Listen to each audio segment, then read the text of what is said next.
This meeting of the Haltom City Council is now called to order. Ladies and gentlemen, last night, former Mayor Calvin White suffered a heart attack and died at his home. The funeral arrangements are incomplete at this time, so I cannot tell what those arrangements are. They're pending. We'll know something probably sometime tomorrow. In his honor, I'm going to call for a moment of silence, followed by the invocation, which I will lead. We'll stand, please.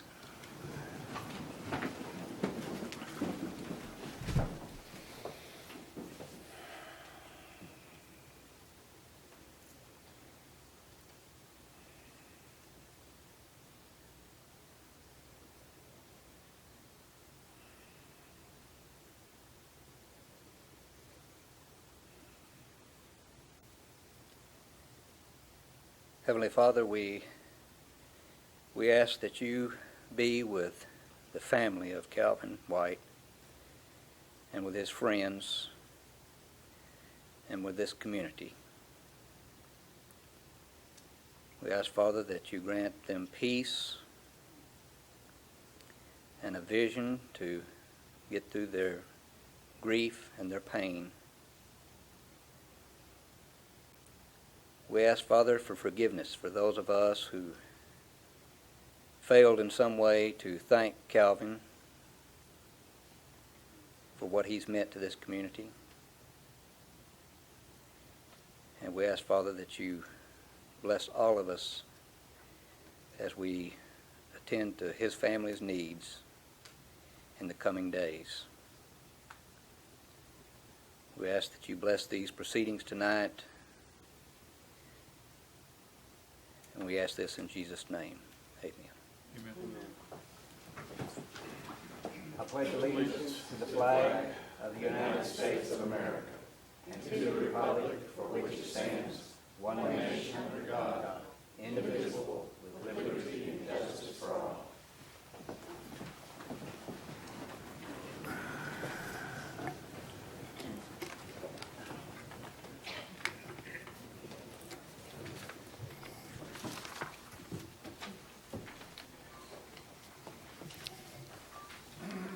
This evening we'll start out with a presentation of Paw Pals conducted by Lieutenant Rocky Roper. Lieutenant Roper. Good evening, Mayor and Council. At this time I'd like to take the opportunity to recognize the Paw Pals of Haltom City. They're a non-profit organization that has just been a valuable asset to our animal services, citizens of Haltom City, and the animals of Haltom City. Since January of 2006, they've been responsible for about 75% of the animals that have been adopted off-site and rescued through our animal service shelter. That amounts to about 650 dogs and cats adopted and about 150 dogs and cats that have been rescued. And they're just, they have been a tremendous asset, and I can't thank them enough. And at this time, I'd like to recognize the members.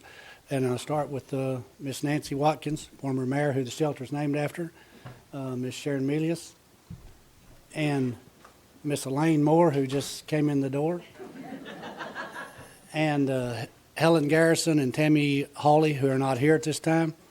And I'd like to make a special thank you to Elaine and Helen, because not only do they do the Paw Pals organization, but they volunteer numerous hours at our shelter, assisting with the care of the animals and feeding, bathing, nursing sick animals. And just this last Saturday, Helen, who's not here, took 16 animals and got them all adopted. And without them, I don't know what we'd do. They are a marvelous asset. And if y'all all stand for us, please.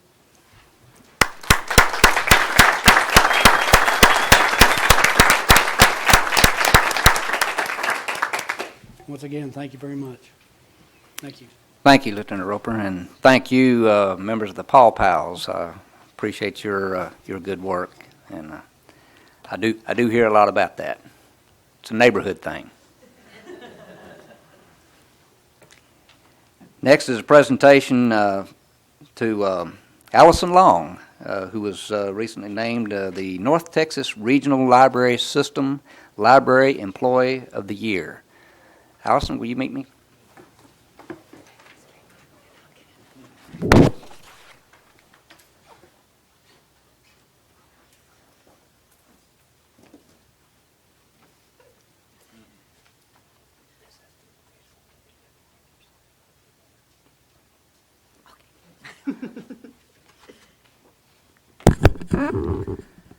Allison, whereas on May 24th, 2007, at the North Texas Regional Library System's 2007 awards ceremony held in Wichita Falls, Texas, Allison Long of the Haltom City Public Library was presented with the Library Employee of the Year award. And whereas this award is bestowed to a NTRLS library staff member in recognition of superior achievement and outstanding leadership in one or more fields of library endeavor, and whereas the Library Employee of the Year Award recipient has accomplished activities such as planning and implementing significant library service improvements, securing increases in funding or staff, improving the image of the library and library services in the community and beyond, and exhibiting extraordinary personal achievement and talent. Now, therefore, I, William Lanford, Mayor of the City of Haltom City, Texas, and on behalf of the City Council and all of our citizens, do hereby tender this Certificate of Achievement to Allison Long and wish to extend our best wishes for continued success in all her future endeavors. Congratulations.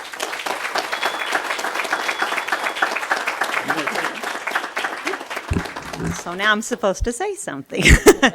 Well, thank you very much. The award was given to me because one of our board members, Bonnie Richard, had sent a letter to NTRLS and nominating me for this award. And in accepting it, I had made the comment that it's very difficult for anyone to achieve this status without having a staff and a city behind you that actually promote the programs that you're interested in promoting and giving you the support that you need in order to accomplish these things. So I wish to thank everyone in the city and the staff and the library board for their support. Thank you.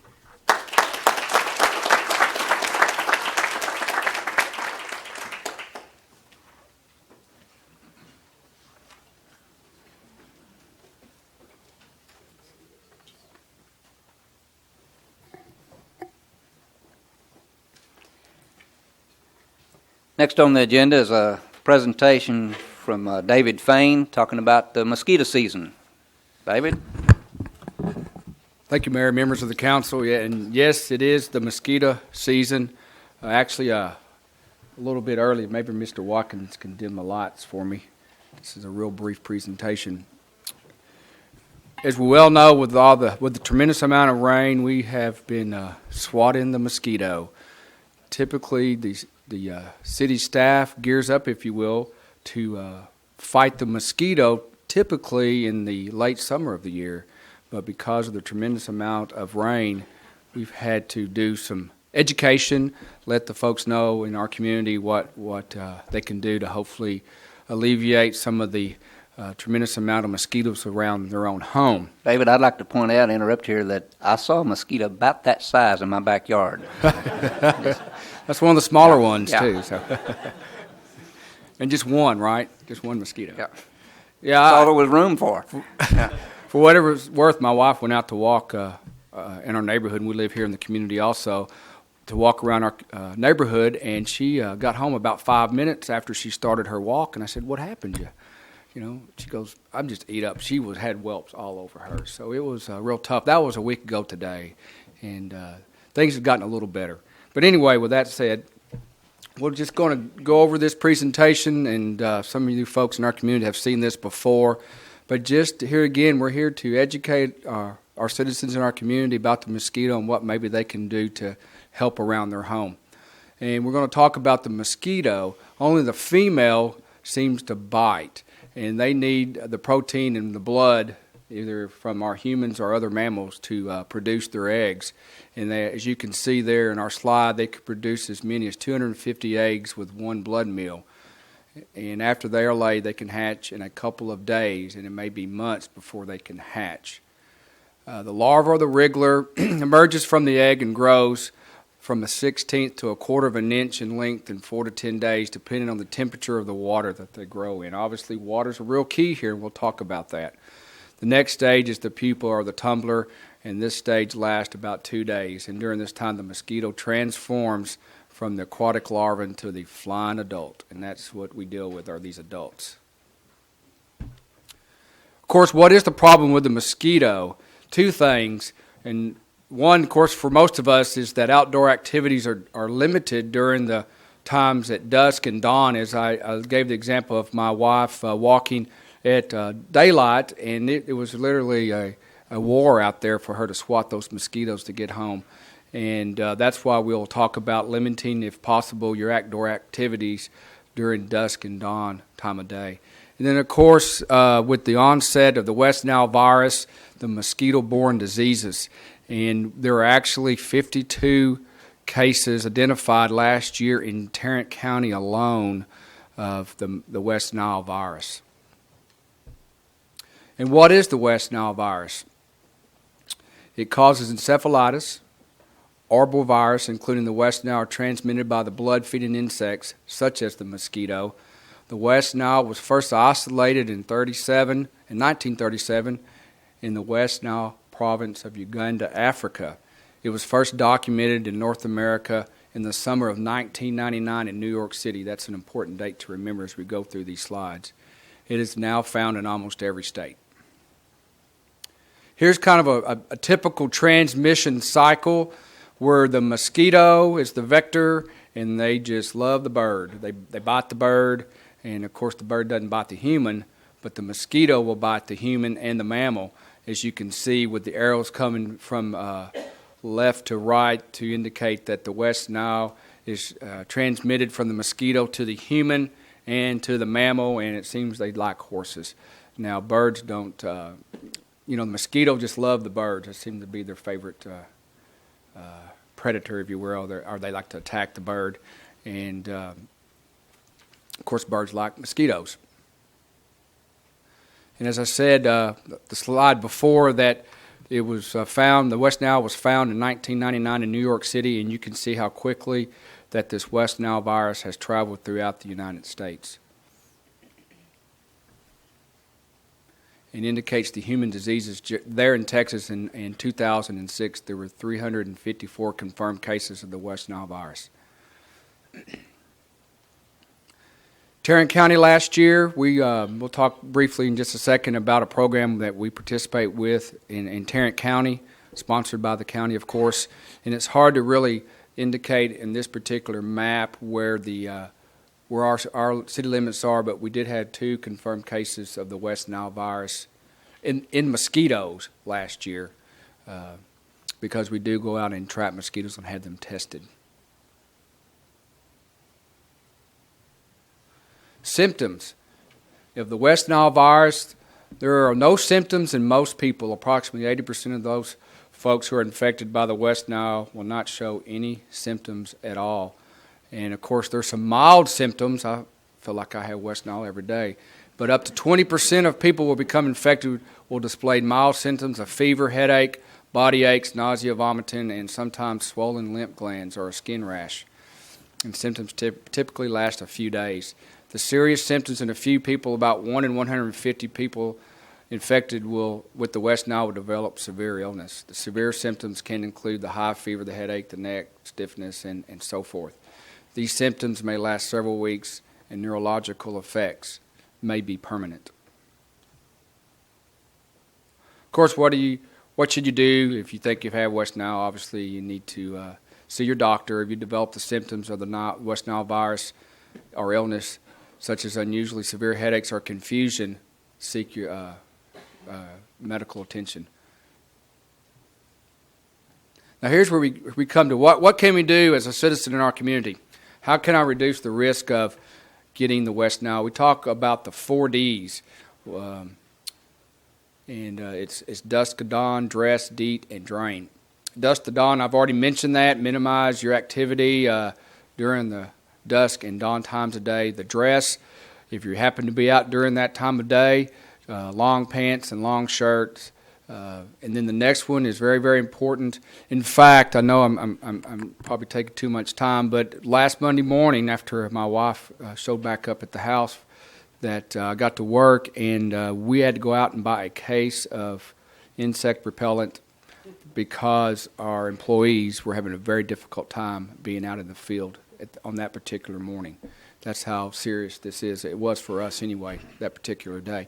So anyway, number 3D is the DEET. You should apply this very liberally all over your body. And it says that you should have the repellent that contains the DEET, and it explains it there in parentheses what actually it is.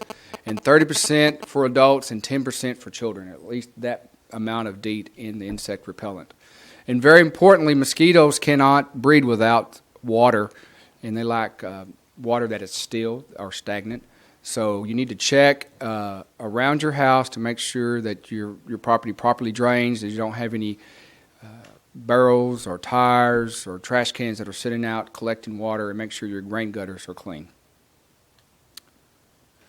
So what do we do as a city staff to let our citizens know about what you can do to avoid mosquitoes? Well, obviously, I feel like as our staff here at City Hall, we need to educate our community about the mosquito, and that's, of course, one step is tonight, and let you know some of these steps you should take. And we survey, we try to identify a couple things: the amount of calls we receive from our citizens. We map that. We know where our staff goes out and collects these insects and has them tested, as I showed in one of our maps earlier. Surveillance and monitoring determine the mosquito population levels throughout our community, and also try to minimize the adult population as best we can. So how are we going to do some of these steps as a city staff? We have a surveillance in our community, as you can see in that top right-hand corner, the map I showed you earlier. We map out where we test and how many calls we get and where those calls come from in our community. We actually go out and collect mosquitoes in those two types of catch basins, if you will.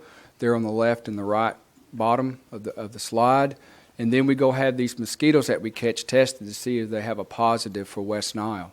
So we do what? We do a surveillance in our community, and we larvicide. What that is actually taking some tablets and throwing some of the stagnant pools throughout our community to eliminate the breeding areas for the mosquito. The stock fishing, we really don't do that. It's available to us if we feel like there's a need. You know, cities that have a lot of ponds in their city parks or detention ponds, that would be an excellent way of trying to eliminate the mosquito population. And then adulticiding. We do spray in our community. We sprayed last week, and we will continue to spray. Here again, we typically spray in August and September, but because of the tremendous amount of rain we've received and the tremendous amount of mosquitoes in our community, we have begun to spray. And we also do site reduction with our stormwater department. They try to keep our ditches as clean as possible and keep our ditches and drainage areas mowed and clean. Of course, city residents and businesses can educate themselves about the mosquito and their responsibility in helping control the population, and the property owner should identify and remove potential breeding sites.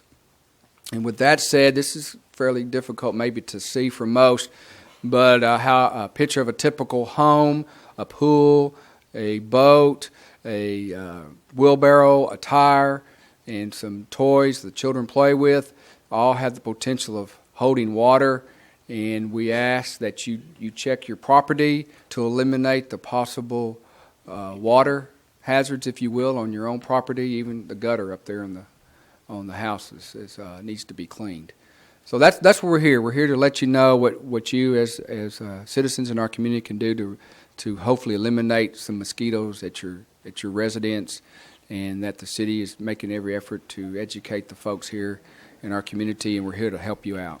And then the last slide is for more information. You could call the city Public Works Department or the Tarrant County Health Department, the State Department, or the Center for Disease Control, and you can hit those websites also. With that said, I'll be glad to answer any questions you may have. Mr. Clark. Thank you, Mr. Mayor. David, I'd like to commend you on that very nice slide presentation. Thank you. I like the colored parts. Yes. The pond up by the northeast chamber, and I think there's a large pond south of the railroad tracks between Menace and Carson. Are those two ponds that we might put the minnows in or not, or why not? That's a good question. My expert in our department would be able to determine that. If there's a way we can do that, we most certainly will do that. Well, the reason I say that, especially the one up at the north end, I know the water flows through there and goes down through the creek, but I think it would be more standing than it would be flowing like you'd think of a stream or something. So that might be an area we might want to look into. I'm no expert either. I haven't, And you made a very good point, Councilman. As long as water is flowing, the mosquito's not a concern. But if the water stays still and becomes stagnant, And I also understand it's the real small one that carries the West Nile, not the big ugly black one with the black and white legs. well, That's the one that I've been hurts a the mosquito most. expert. I just know the name Culex. The Culex mosquito is the one that carries the West Nile. Now, if they're big, I don't know how big they are, but it's the Culex that carries the West Nile. Thanks, sir. Mr. Sutton. That was a great presentation. Thanks, Dave. Last year you mentioned something about whenever you were spraying that you should keep pets in a protected place or something like that. Is the spray that you're using this year safe for pets, or what should... Yes, it is. It's definitely very safe. We don't ask you to do like maybe you and I did, anyway, get on my bicycle at 10 at night and follow the mosquito truck, and around town. We ask that you stay inside if you see it coming, but it is safe. There shouldn't be any danger to animals or to humans. Okay, thank you. We're just commenting up here. We think it makes your hair fall out. Yeah. Is that what it is? Some of us did that. We yes. can relate, right? Yeah. Thank you. Thank you, David.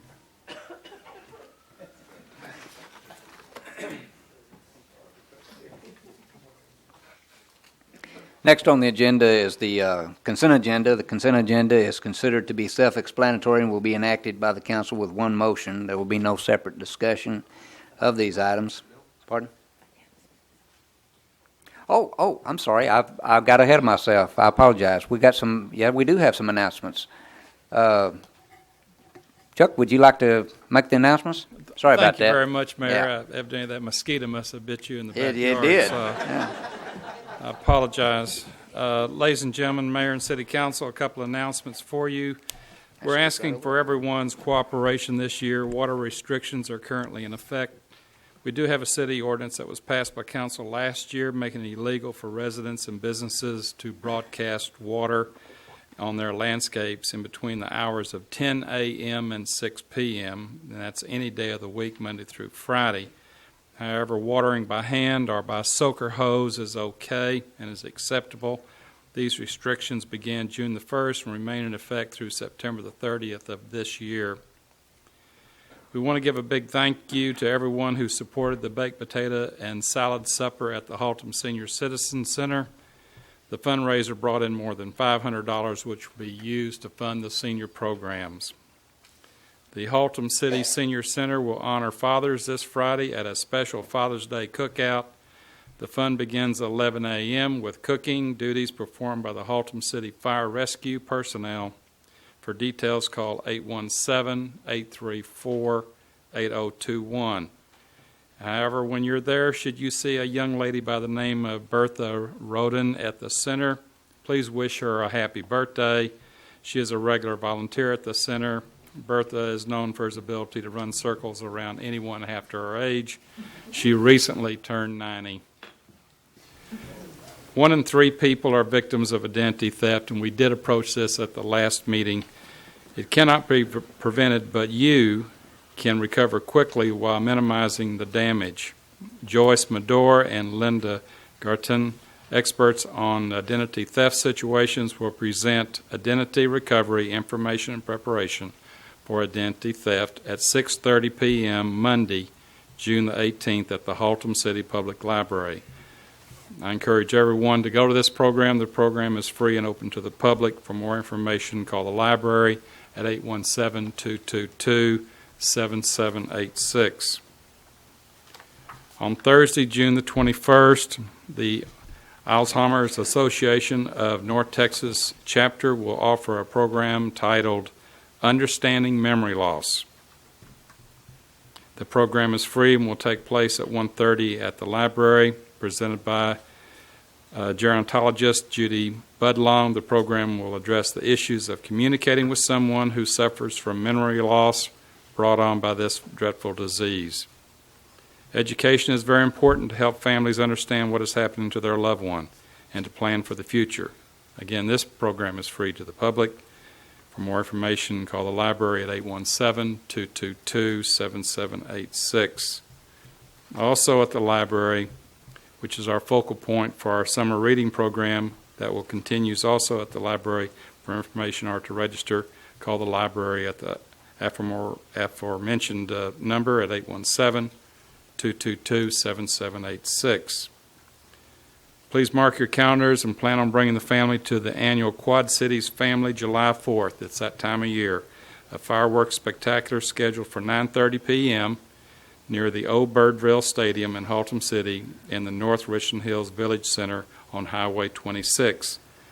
This event is free and concessions will be available for the public. For information about the City of Haltom City, log on to our website at www.haltomcitytx.com. Citizens with internet access can save time and the trouble of driving to City Hall by visiting this website and downloading a variety of forms. Some of those available include application to serve on a board or commission, alarm permits, certificate of occupancy, employment applications, open records request, recreation center memberships, and utility payment authorization by credit card. To find these forms on the Haltom City website, go to City Hall on the home page and choose the Forms Permit Application option. Thank you.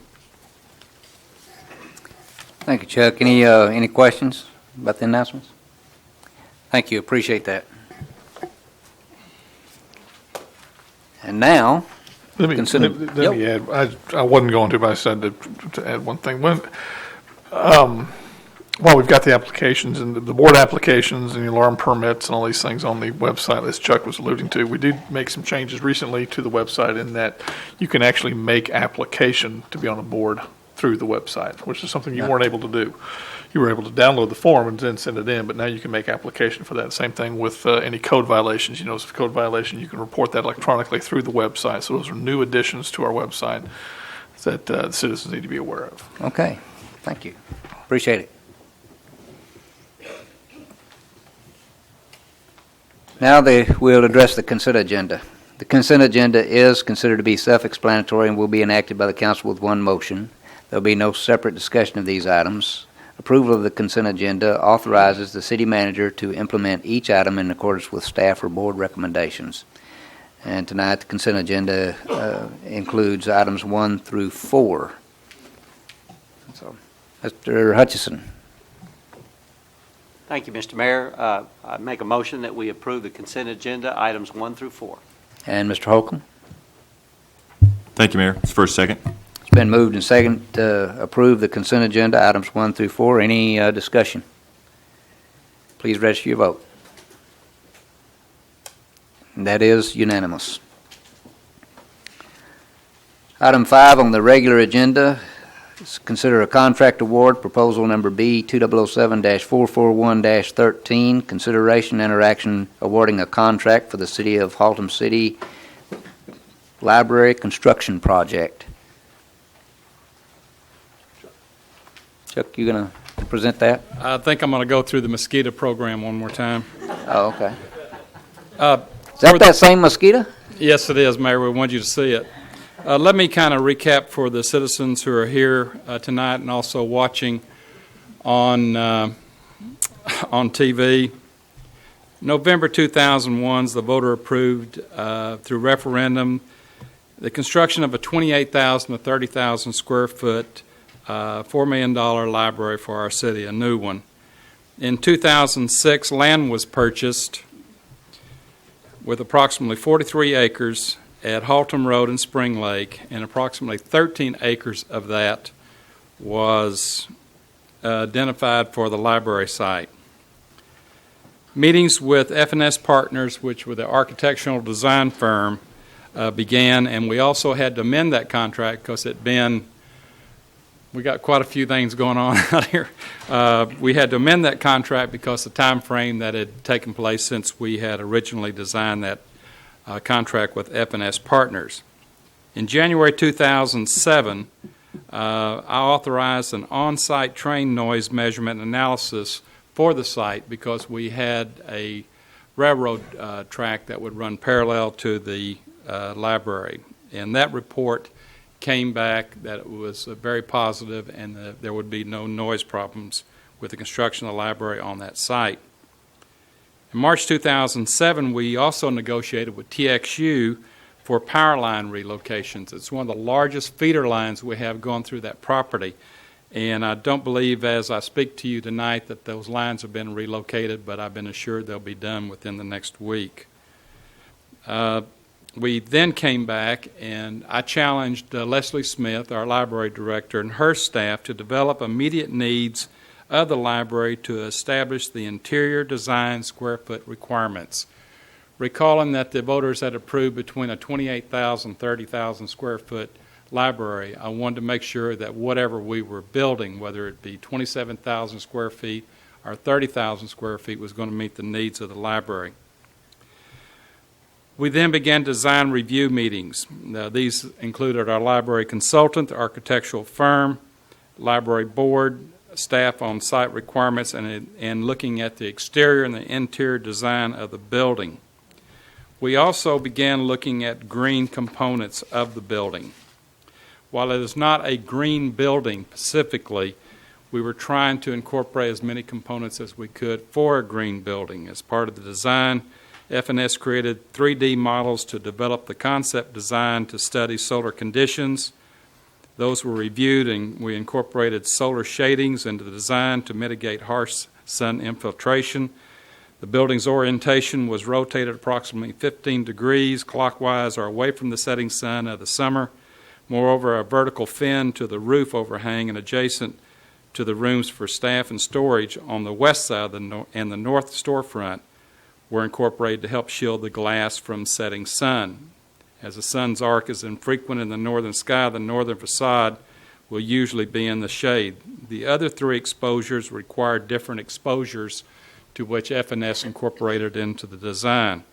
Glass to the west is kept at a minimum due to the significant heat load from this orientation. Likewise, the east-facing glass is reduced due to the difficulty in controlling the low rays of the rising east sun.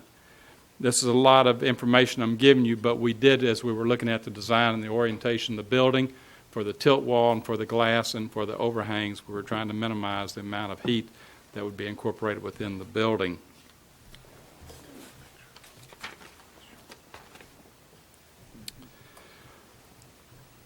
Once the design was completed, I asked that F&S architects develop probable construction analysis. That analysis came back. I requested a second analysis for those same components for the construction cost of the building. In May of 2007, we then received 5 competitive bids as we went out for bid to look at the construction for the library. Written proposals were reviewed, rated, and ranked as to the criteria proposed in the construction and as part of the supplementary instructions to all the bidders. And I'm going to review those briefly. There were several components for the ranking. One was the proposed construction contract amount, and that was relative to the lowest proposed construction cost, which included the 4 alternates. We also looked at the qualifications, experience, and references, and that was key. The contractor was to demonstrate how he would manage the project. The contractor would show who will manage the project and a percent of time each person would spend on the project and on site. The contractor would also have to demonstrate experience on similar projects and documentation of the firm's performance on previous projects, and this may include letters of recommendation, project awards. How well does the contractor demonstrate that they have a history of achieving this to the schedule and completing the project on time and on budget? And that was a key component based on the history that we've had for several of our facilities. Next, we look at their current workload. This criteria was to determine if the contractor could effectively manage the project. Its standards as a contractor perform some of the actual construction with his own personnel. In other words, if he didn't have enough personnel to do this and to manage the project, we also included that in our rating. Next was a claims experience. It shows the records of claims and incidents and litigation experience over the last 5 years, and those were submitted. We looked at also the participation with MWBE. This proposal should indicate to the extent to which the firm has incorporated women and minority-owned businesses in their portfolio. Next was the financial sufficiency. Officer is requested to submit recent financial statements with the proposal. And communication process. Describe the intended communication procedures that will be used to keep the owner, the architect, and the owner's project manager informed as to the progress and the issues. And once we had our initial meeting with the contractor to which we're recommending to you tonight, the president showed up along with the vice president and their project superintendent and the office manager. And last was the time of construction. The estimated construction cost per our architect, F&S Partners, was estimated between 12 to 14 months. Each one of these items was rated, and we ranked those.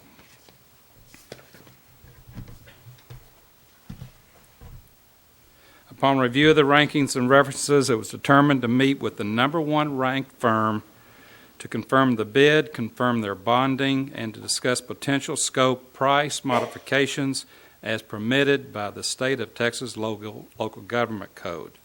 We then negotiated the amount which is before you tonight of $5,495,000, and it included portions of the first two alternates and all of alternates 3 and 4. Alternate 1, which was for site,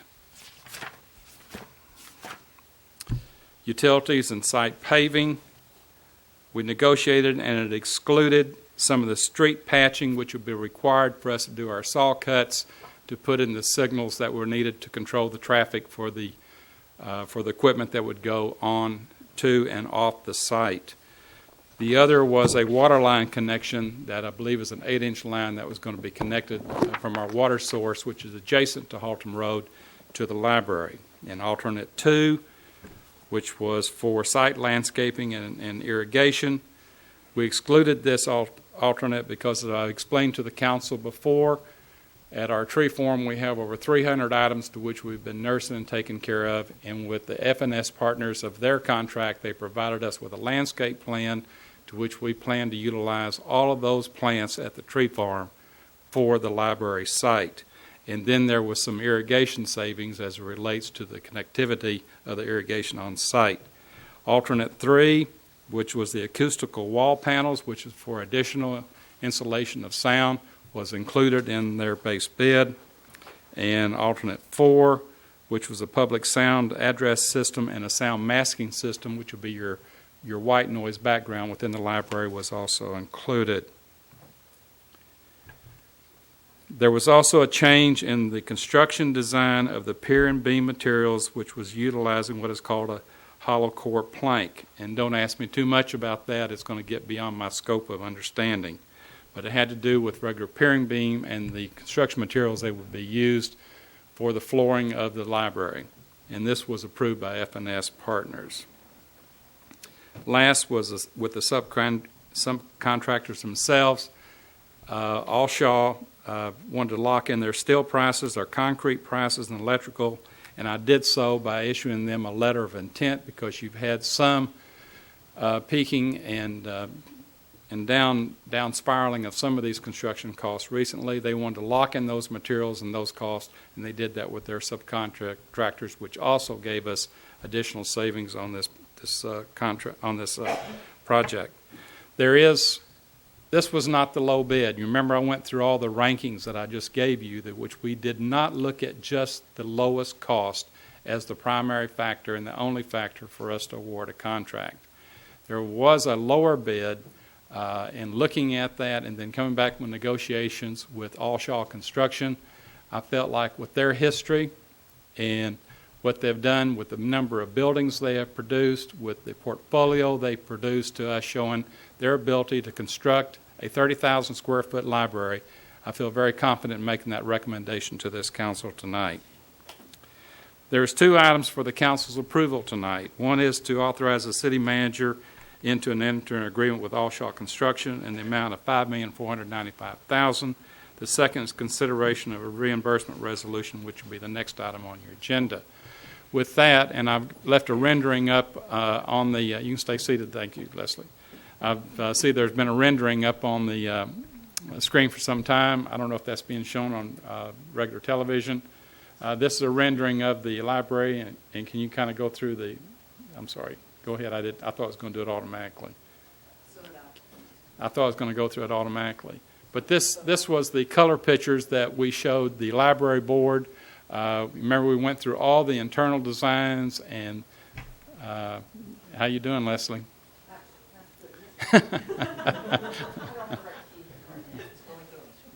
But this kind of shows you what the building looks like and the color schemes and et cetera. We tried to hug the design of the library into Haltom Road because it does curve around, and then it's got a water feature on one side and there'll be a park element on the other side.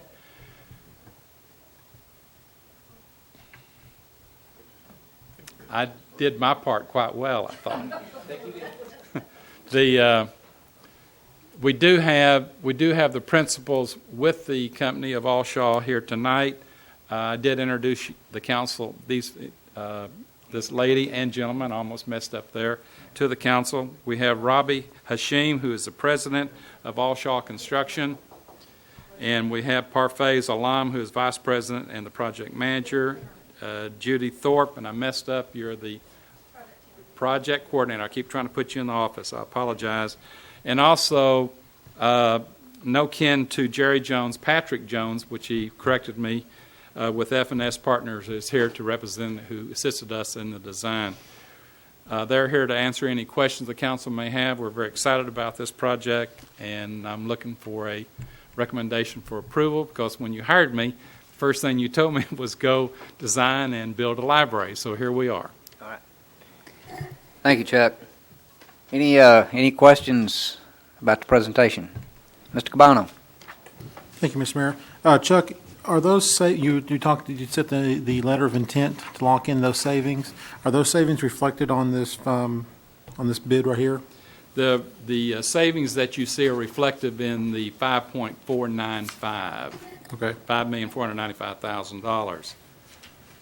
And I don't believe I had those broken down specifically, because we were doing the negotiations, we're coming up with lump sums, and then Mr. Hashim was going to lock in with the contractors and contact him.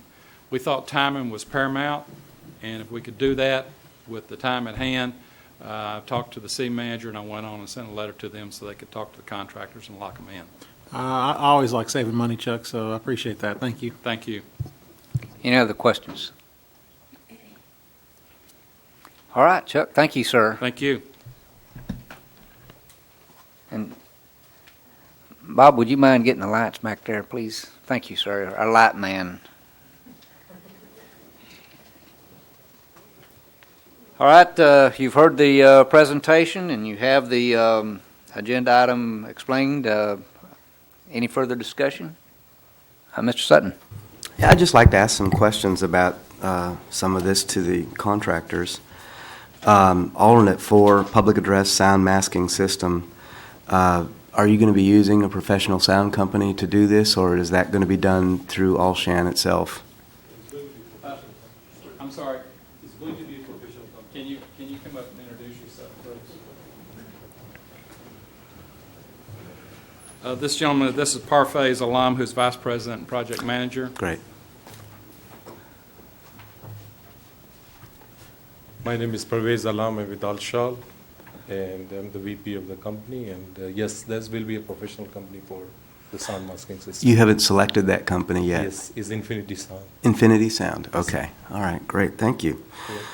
Okay. And the green areas, or the green of the aspects of this building, are more involved with the tilt of the, or not the tilt, but the orientation of the building, the placement of the glass on what side, things like that. There's nothing like a rain catchment system or anything like that involved with the design. It's not designed in that way, but Okay. I think the architect have done very good job on picking the glass and the design aspect of this project, because we are currently doing a job for City of Dallas is the animal shelter, and they have rated that building as a silver rating for the green, and this project is very similar to aspects of criteria which required to meet the green code for the building, and I think FNS partner did a good job on designing this project.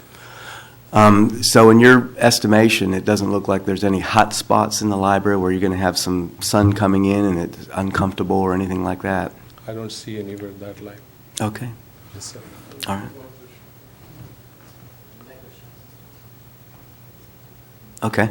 Thank you. Those are my questions. I think the FNS partner, Mr. Pat Jones, can brief you a lot about the aspect of the design on the green. So, Pat, can you join us?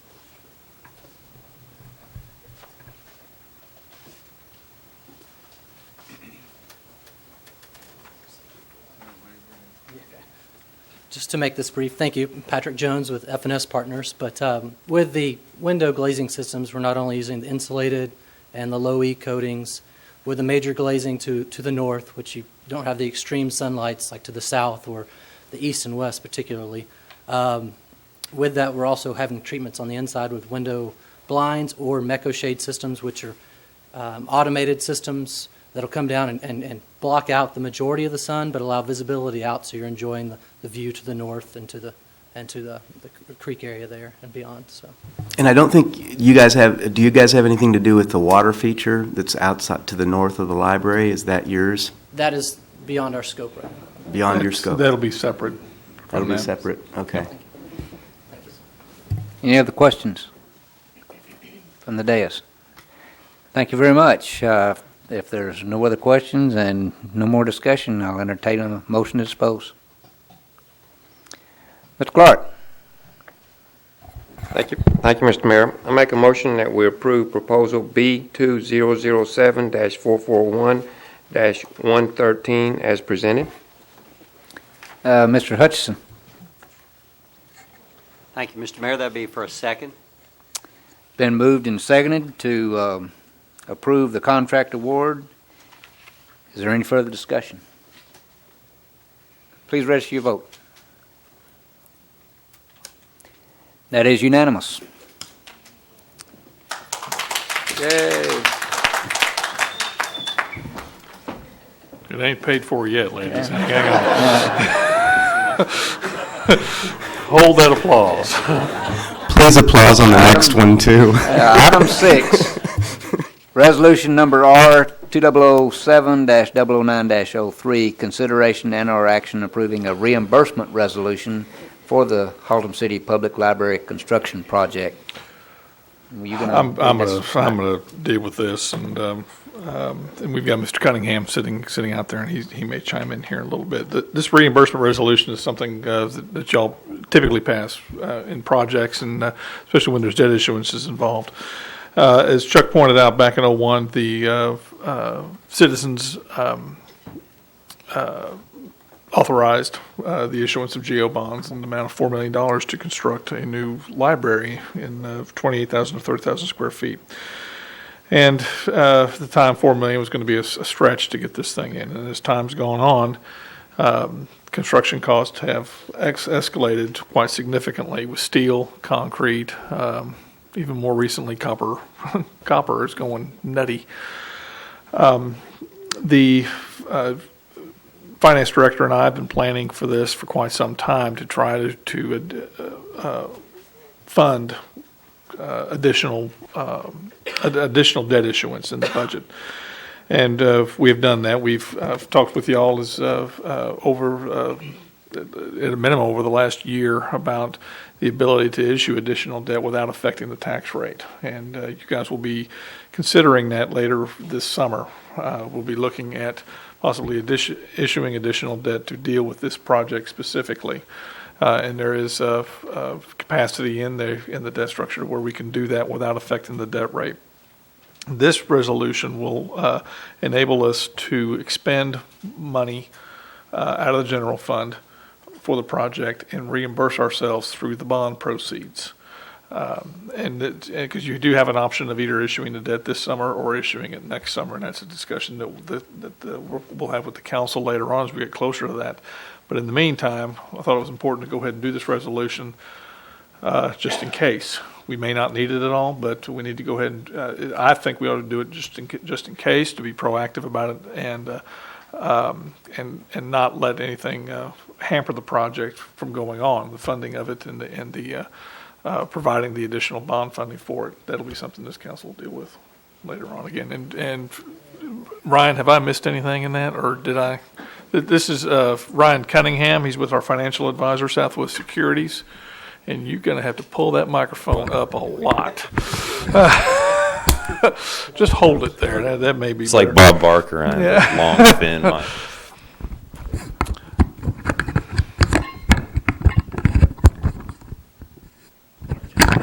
I think you're just going to have to hold it as tall as you are. I think you're just going to have to hold it. Thank you, Mr. City Manager. Basically, what the reimbursement resolution does, it gives the city the flexibility to go ahead and reimburse itself with the proceeds from the debt issuance, whenever that may be, as Mr. Muro stated. Basically, this is an IRS a tax regulation, and this just gives the city the greatest flexibility in completing this project moving forward. I don't have any more to add to this, but if there are any questions, I'd be glad to answer them. Again, this is an instrument that the council has typically dealt with. Again, this is not dealing with it's dealing with the debt issuance to a particular. You guys need to take the next step here in a couple of months to consider the amount and the timing of what we're going to be doing as far as the debt issuance. But I think this document here is critical to us proceeding. Any questions? Mr. Sutton? Just to reiterate, Tom, as we've said before, we don't believe that this is going to affect our debt rate in the city, although the timing of this and everything else really feeds into that equation. The timing of it does, but whether it's done this summer or next summer, it will not affect the debt rate. Okay. It will not That's going to be a raise the ground tax rule, rate. regardless. I am not raising the tax rate. I'm not recommending raising the tax rate to fund Okay. this. I've arranged for this to happen without affecting the tax rate. And we have the flexibility with this option when we issue the bond covenants that lock in a good rate in the marketplace too. Well, that's something Ryan and Mr. McCliney are going to help with as we get closer to that. This resolution isn't going to help with that at all. But I mean, this resolution gives us the option for a pretty long time It gives us period. the option whether we want to do it this summer or next summer. I'm not advocating to issue the debt at any time within the next year. I think we've got our debt structured very systematically. We'll either do it later this summer or we'll do it the same time next year. Okay. And if the council's preferring to wait to do it, potentially to issue the additional debt till after the project's potentially finished, because it's going to take 365 days to finish the project when it started. If that's something the council wants to do, then we are going to have to dip into the general fund to finish this project, and then the bond proceeds will reimburse the fund for that. And we're going to have to be careful of the timing when we issue the debt and when we finish the project, because you only do it 60 days prior to the issuance of the debt to reimburse yourselves for that project. Right. I'm going to be recommending to the council that we issue the debt this summer, not next. Okay. To go ahead and let's get that thing, let's get the money in here. Let's move on. Let's know what we're going to do and move on. We've got the debt structured to do it, but the council does have an option. Right, which is driving the general fund down. Which is going to be, which they need to discuss and probably sometime early next month, probably in July, because the state laws have changed to where we've got to bring our notice of intent sooner to you rather than was 15 days. Right, now it was we got to do 15 it 30 days, days. and now it's 30 days. 30 days. So everything's instead. I don't want to scoot anything back. We're just going to have to do stuff a bit sooner. So you guys may be talking about it as soon as next month. Yeah, because that section 2 says that within 30 days. Okay. I just wanted to get a feel for the timing of this because that was a little bit But different. it will not Okay. raise the tax rate. Okay. Any other questions on this resolution? Thanks, sir. Appreciate Thank it. you.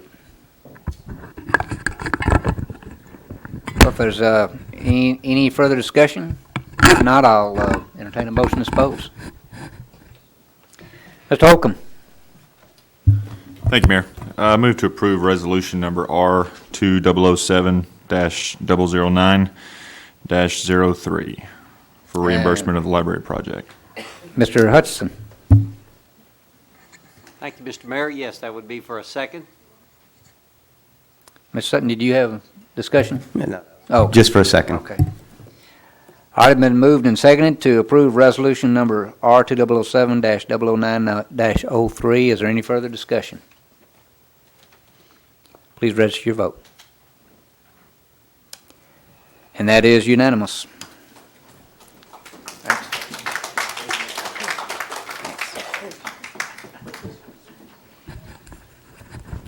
Next on the agenda is this will be a public hearing. P-026-06, final plat, conduct a public hearing and a consideration or action regarding the application of Dennis Donahue for the final plat of lots L1R, L2R, and KR, Block 16, Meadow Oaks Edition in the C1 and C3 commercial districts, containing approximately 1.4051 acres of land located on the north side of Broadway Avenue, locally known as 5161 Broadway Avenue, 3301 and 3305 Rita Street. Mr. Pliska. Thank you, Mayor, members of the council, citizens of Haltom City. As you stated, Mayor, this is a three-lot subdivision located at the northwest corner of Rita and Broadway. The applicant rezoned the property in September 2005 from the C1 commercial district to the C3 commercial district. That was on the largest lot of these three lots that faces Broadway.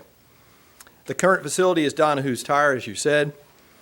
Again, this lot is located on Lot 2R, and lots L1R and KR are still zoned C1. Both of these lots have residential structures on them at this time and will remain so as non-conforming uses. This final plat was recommended for approval to the City Council by the Planning and Zoning Commission.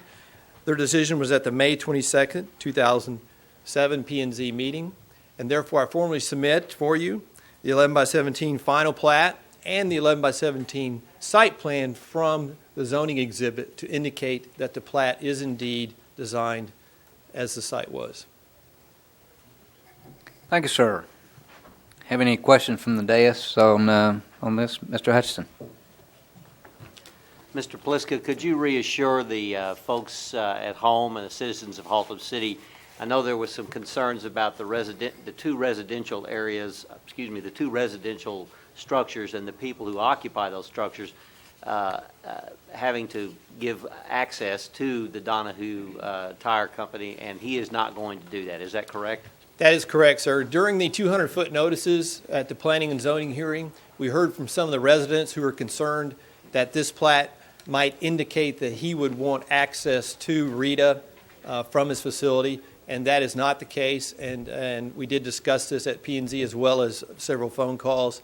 That's why this is designed such to retain those two lots that are still zoned C1 along Rita, and his use is much heavier, and therefore he would be denied access to Rita. Thank you. Yes, sir. Thank you. Any other questions from the dais? If not, I'll open up the public hearing. Is there any questions from the audience?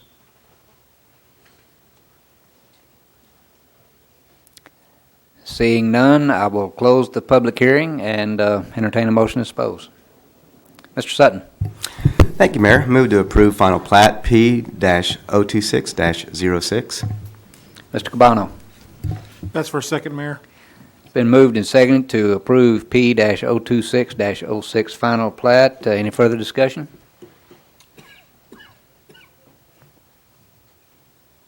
If not, please register your vote.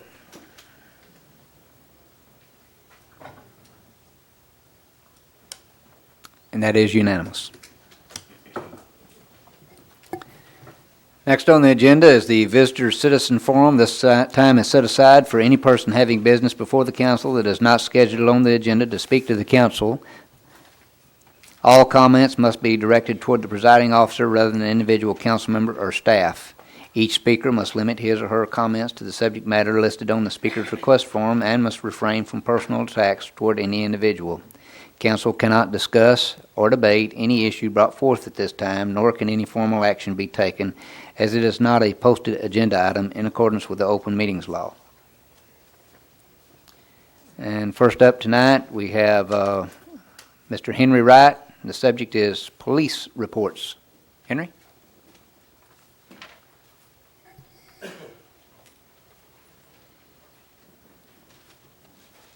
Thank you, Mayor, Council, staff. I want to begin tonight by saying that what I'm going to talk about is constructive criticism, and I hope that you would accept it as constructive criticism.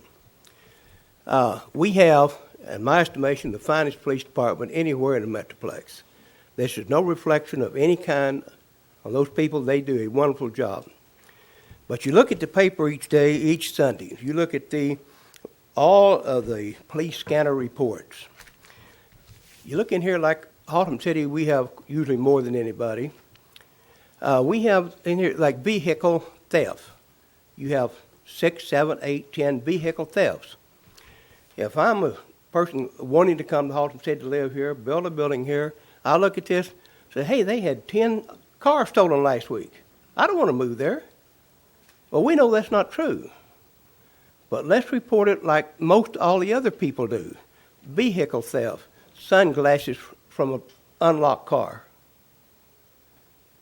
Then it tells actually what it is. I think what we're reporting here does not tell us anything. I think it gives a bad impression to a lot of people. We have domestic violence on this thing. We always have more than all the rest combined. But you look over here where they have one today, Richland Hills, they say domestic violence, scratched arm, no arrest made. They had a residence burglary. I always say it's resident burglary. They say a bicycle from the front yard.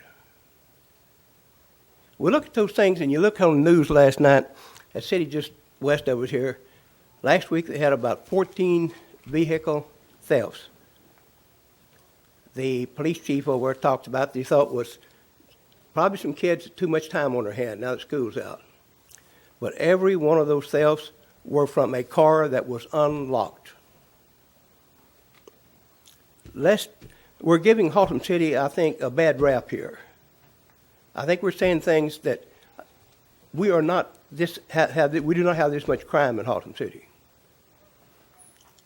But I think it's the way we report it. Now you go over here, just like these domestic violence, and you look at the other report in the paper today, and you look at the numbers that we've had in the last year. You look at some of the numbers, some of the other cities. They've had many, many more than we have, but they're not reported as such. And that's what I'm saying. You know, we have a lot of things, I think, here that the city itself can help us with. On this thing, we look over here at another item on the paper today. The average, they had about 6 or 7 items listed. Increases, decreases over 2506.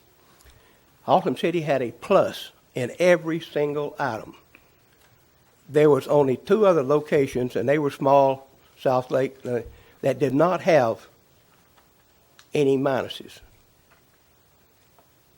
That tells me our crime has increased in every single item in this city this past year, according to these reports. But I think the reports are wrong. I think they take it from what is reported, and I think it's being reported wrong, because we don't have that much crime here. We have crime, sure, but not like that. I look at one over here, one thing here, it says here that a theft, residence theft, lawnmower left in the front yard. Well, he should have left it there. I mean, he deserves it. Business theft. One in here, 3 packs of cigarettes. Let's tell what it is. Now, in one case here in Richland Hills, the very first one, it says vehicle theft, up to $20,000. It was a car they showed, I believe 1990 model Toyota car. If we have a theft of a car, let's say so. But I know we have very few of those. Let's just say, now all of them are not, more and more people are doing this. I noticed this time, I watch these things pretty regular and keep records on a lot of these things. I know Bedford has even started doing it now. They're including, telling you what happened. About the only one that does not now totally is DFW. And some of the things I think we can do here to help some of these problems is, like recently, you know, we've had some tremendous bad publicity in a park where right by my house. Very, we have tried for 3 or 4 years to get some more lighting up there. We've tried to get some things cleaned up. It's commonly known, and you read about every day, if you have a clean, lit area, you have a safe area. They tell you when you go to ATM, always go to a well-lit place, and you don't have problems. I think we're creating some of our own problems. Some things that we could do to correct some things and the way we report them. And here again, I don't want this to mean in any form or fashion that it's a criticism of anybody, because our police do an excellent job. I know a lot of those fellas, and they do an excellent job, but I think it's the way we're reporting. Thank you very much. Thank you, Henry.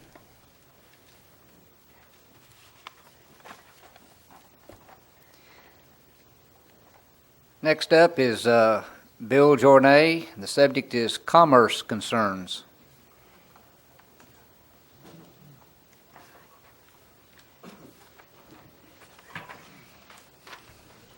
Thank you, Council. Commercial and financial concerns. I'm quoting now from the book called The Great Titanic Disaster in 1912. Quote, her story will bear a message to all the world that cannot be ignored. To the gods of commerce, greed, human sacrifice shall not be allowed at sea. 2,340 passengers, 20 lifeboats, rendered 745 saved. This is people, not dollars. This was her maiden voyage. The murderers' hundreds were merely another instance of the innocent sacrifices offered to the gods of commerce and profit. Someday, here's quoting again, someday we shall cease this heathen worship. We shall demand proper precautions for our people, even though it may be at the expense of a few paltry dollars. End quotes. The Titanic stories is just one of history's terrible stories. Many have been brought to our country for the purpose of cheap labor. After 7 years or so servitude, some were given the poorest acre or even less of land. Yes, white folks. Several women once burned to death in a 5-story building, sweatshop, in 1911, working under the poorest conditions because the shirt factory refused to offer better conditions or wages. Many, many children, as young as 5 and 6 years old, were widely employed in factories, mills, and mines, misused by good Christian business folks. And as the children were injured, harmed, or collapsed in total exhaustion, they were simply replaced by another child.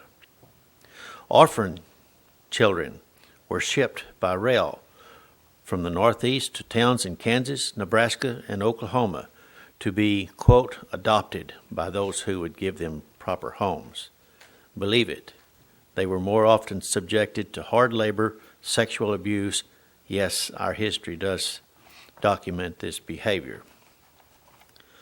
This same worship of greed, commerce, and power are alive with us today, among us today. how very subtly they have enlisted the worship of our government, even our churches. True, our Lord went about from place to place doing good, but he broke no laws. He was in no way evasive. Even the courts at that time had no gainsay against our Lord. It's just business, you tell us. Of course. And Benito Mussolini just had to keep the trains running in Italy. But what exactly is your priority? No man can serve two masters. He will love one and hate the other. Exploiting the weak, the ignorant, the desperate, the vulnerable is neither love nor charity. And as our leaders, we want to know exactly what your priorities are. For example, most of us stand against illegal immigration. The shame being our government, rather than following the will of the people, will bow to the gods of commerce and greed. This certainly doesn't sound like any behavior our leaders would endorse, does it? Does it? Neither the people you serve nor the Lord of your salvation would support such evasive, adverse behavior. Or are you going to tell us that pandering to illegal immigration is, quote, good for the economy? So were my mentioned stories, plus many, many more. Again, you must choose this day whom you will serve. As for me and my house, we will serve the Lord. And of course, our vote and our political preferences will reflect it. Thank you. Thank you, Mr. Janay. Next speaker is Diane Prince. Subject is experience with Haltom City over 25 years.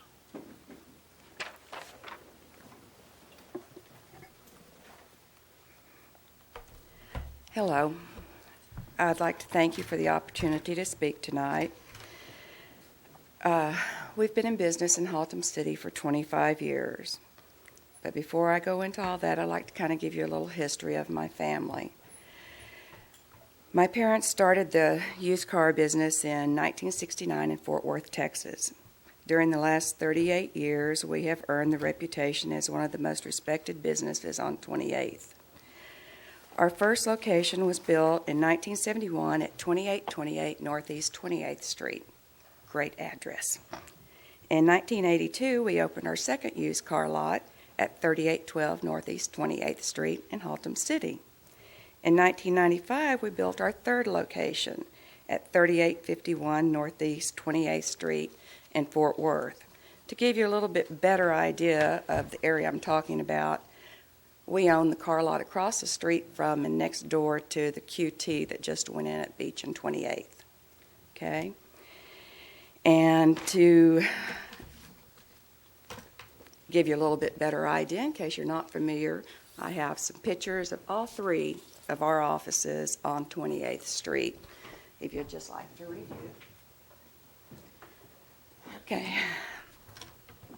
As you can all tell, I'm very proud of my family, what my family has accomplished in the last 38 years. We've worked very, very hard. Here is an aerial picture of our Haltom City office in 1983. Now, we opened in 1982, so it's kind of interesting to see how things have changed. This is us right here in 1983. And over the last 25 years, we've changed a great deal and done a lot of improvements on our lot. And we have what we think is one of the nicest lots, if not the nicest lot, in Haltom City. And of course, we're extremely proud of our lot across the street. We think it's probably the nicest one in Tarrant County. As you can see in the picture of the 1983 picture, we have a front area, that is where we have a car lot, used car lot, and the back area where we have storage for storage vehicles from our business. We've been doing this same business in Haltom City since 1982. And before I start in with our experience for the last 25 years here is what our back lot looks like now. Just so you can kind of see what we've evolved from since 1983. We began our struggle in business in May of 1990 when we received a letter from Haltom City Fire Department stating we were in violation of Ordinance 1376, which stated we could not store vehicles on our rear lot. This violation was dismissed quickly because we were zoned M2, had a dealer's license, and as such were allowed to store vehicles per the city code at that time. So that was that until November of 1996, when we received notice that the vehicles behind the fence were parked illegally. A new ordinance had been adopted which required all parked vehicles be on a paved surface per Section 23 of the parking regulations in the M2 zoning. So we paved our lot in the back and continued to do business until November of 2000, when we received a notice of violation because of the vehicle stored on the back lot. Code Compliance issued this violation per City Code Chapter 50 for having junk vehicles parked. This was because of a zoning change which required us to then get a special permit to continue operations as a used car lot in the M2 zoning, which of course led us to us getting another notice that we needed to do that to continue in business as a used car lot.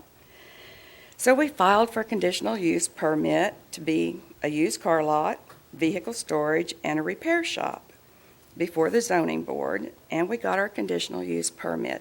And so we continued on in business until November of 2006, when we received a letter from the Director of Planning and Inspections that we were operating a business without a certificate of occupancy at 3812 Northeast 28th Street.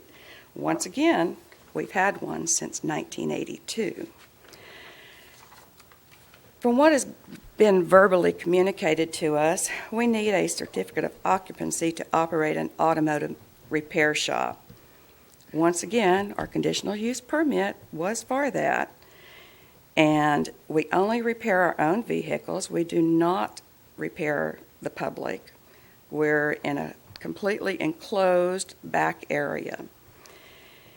And then, surprise, surprise, we received a ticket for a junkyard license in April of 2007.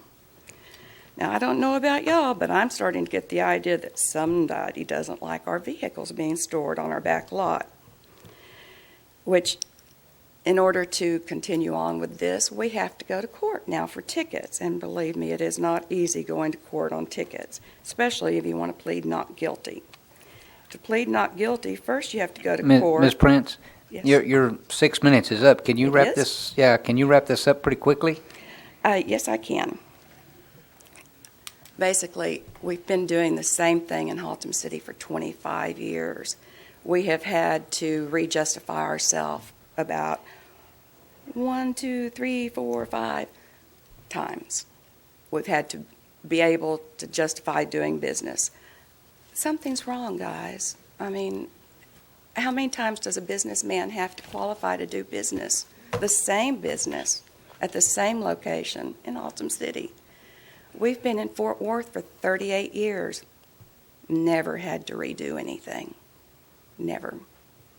I appreciate your time and thoughts. Thank you, Ms. Prince. That completes all the citizens who signed up before. We now have some 3-minute slots open for anyone else who wants to come up. Henry, you've already been up here. Well, can you make it pretty brief? I don't want to give you 3 minutes. You've already been up here. How about 15 seconds? One of the things I wanted to add to what I was saying a while ago about the park, that disastrous thing that we had. I live, as you know, there, by the way, and watch the people go down the walk. The last several days, there is none. People, we used to have a lot of women with their small kids with their buggies going down this walk, making the walk. We all know that was the most used walk of all of them in Haltom City. It is not being used now. the little kids on their bicycle are not going down there anymore. They listen to the reports on television about the lady said she would not go down there without her husband. She would not take her kids down there. So what I'm saying, we have a rebuilding job to do. We have got to convince people, we've got to show people that that is a good, safe park to get them back. We have very few parks in Haltom City. With the population that we have, we probably have less parks than any other city in the state. So we have to maintain and take care of what we do have at the best we can. And I think right now, to get the people up there again, I have a neighbor that told me her son would not go in that park anymore, period. Now, this is over one incident. Yeah. But we know that there's things going on every day up there. I see cars parked up there all the time, 6, 8, 10 cars. When school's going on up there, there's at least 20 to 30 cars parked there every day. They park there all day long. So they don't have to pay across the street. Well, I think They go in the back we've door? addressed that with the school But- district. We addressed that with the school district last year. Yeah. Yeah, so we But- know to watch that, but. There's many, many things that goes Yep. on up there. Well, I'm gonna have to cut you off here, Henry. I mean, we heard you, and I appreciate you. Okay, thank Okay, all right, thanks. Anyone else want to speak on the Public Citizens Forum? Okay, Charles, come up. Identify yourself.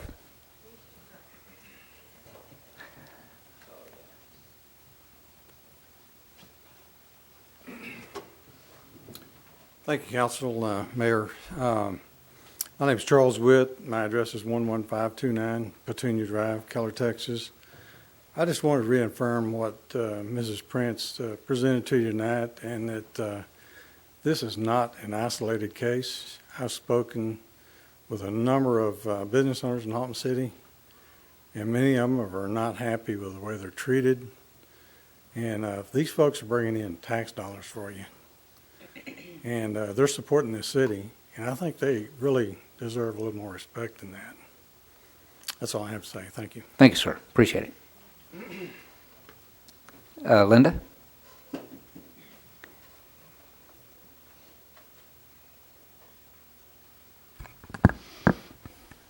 Linda Cantrell, 6208 Little Fossil. I just want to talk a little bit about what Ms. Prince was talking about also. I attended I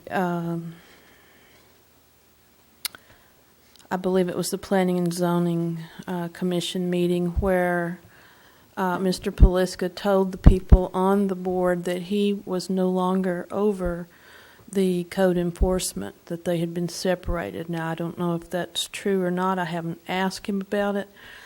But when I spoke with Ms. Prince prior to her court hearing, she said that Mr. Poliska got involved when she tried to speak to the code enforcement people. So I think we need some clarification here. Is Mr. Poliska still over the code enforcement people? And if so, why would he be telling people that he wasn't? Thank you. Yes, he still is over code enforcement, and I don't know why he would be telling people that. But he is still over code enforcement. Anyone else to speak tonight on the Citizens Forum? If not, I'll close that portion of the agenda. We'll move on to boards and commissions. We have resignations of board members. Yeah, Blakely. Thank you, Mr. Mayor. I need the resignation of Todd Overman for place 3 on the Parks Board, and just couldn't make the meetings and has now needed to resign. All right. Any discussion on that? Then let's register your vote to confirm the resignation. That is unanimous. Any other resignations? We'll move on to item 9, the appointments or reappointments to boards and commissions. Mr. Sutton. Hey, I have two appointments tonight. I'd like to reappoint, both of them are reappointments, to the Library Board, Betty Bronstead, and also to Planning and Zoning, Larry Pinkerton. Any discussion? And please register your vote to confirm. That is unanimous. Anyone else for appointment or reappointment? And I'll take mine. I have three appointments tonight. Roland Kuhlman for Parks and Recreation, Rexanne Grove for the Library, and Warren Davenport for Fire Services. These are all reappointments. Any discussion? Please register your vote to confirm. And that is unanimous. Any other appointments or reappointments? If not, we'll move on to item 10, excused items. Excused absence of council members. Everyone is in attendance tonight, so that's not necessary. We will move briefly into executive session under sections 551-071, 072, and 074, and come back here to reconvene after the executive session.